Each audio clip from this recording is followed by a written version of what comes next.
안녕하세요, 잠수맨입니다. 여러분, 스쿠버 다이빙 교육을 받으실 때마다 자주 들으시는 이야기 중 하나가 바로 절대 숨을 참으면 안 된다는 말일 겁니다. 특히 숨 참고 급상승을 하면 절대 안 된다는 이야기를 강조해서 들으셨을 텐데요. 그렇다면 숨을 참고 급상승을 하면 왜 안 되는지, 만약 그렇게 하면 어떤 일이 발생하는지 한번 알아보겠습니다. 먼저 잠수 중 숨을 참으면 안 되는 이유를 알기 위해서는 압력에 대해 조금 알아둬야 합니다. 수중 세계에서는 압력 변화가 매우 크고, 따라서 압력 변화를 잘 이해해야 편안하고 안전하게 잠수를 즐길 수 있기 때문인데요. 그렇다면 압력이란 무엇이냐? 압력은 일정한 면적을 누르는 무게를 말합니다.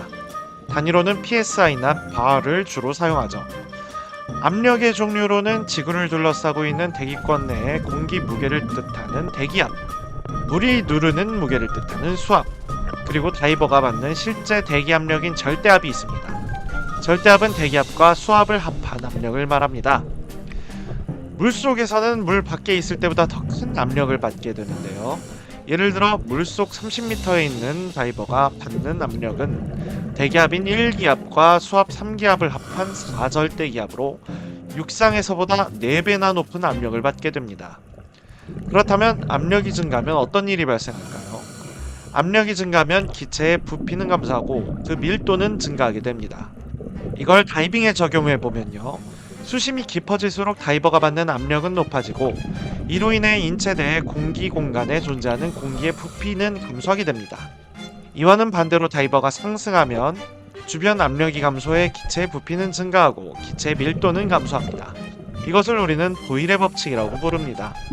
그렇다면 압력에 따른 기체의 부피 변화가 다이빙에 미치는 영향은 어떨까요?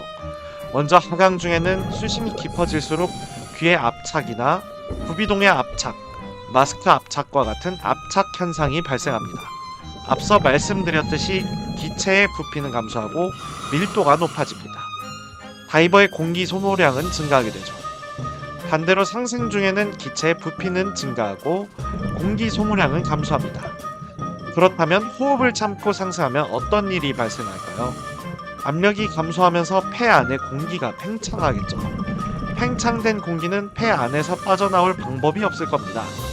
이렇게 되면 압력에 의해 폐포와 폐포를 감싸는 모세혈관 사이에 막이 손상되면서 허파의 공기가 모세혈관으로 유입되게 됩니다. 이 공기방울들은 혈관을 따라 이동하다가 다른 조직으로 가는 혈관을 차단하게 되는데요. 이 증상을 공기색전증이라고 합니다. 폐과팽창 증상은 대개 다이빙을 끝마친 뒤에 바로 나타나는데요. 가슴 통증, 호흡곤란, 피로, 메스꺼움, 구토, 마비 등의 증상을 동반한다고 합니다. 그렇다면 이를 방지할 방법은 무엇일까요? 바로 계속 호흡하면서 천천히 다이빙 교본에 적힌 대로 상승하는 것입니다. 또한 과팽창 증상이 나타났다면 즉시 산소호흡을 시켜 체온을 유지해야 하고요. 현장에서 응급처치를 병행하며 가능한 빠르게 제압실로 옮겨 치료를 해야 합니다. 사고가 아니더라도 스쿠버 다이빙을 할 때 절대 숨을 참지 않아야 한다는 규칙은 다이빙 효율성 측면에서도 중요합니다.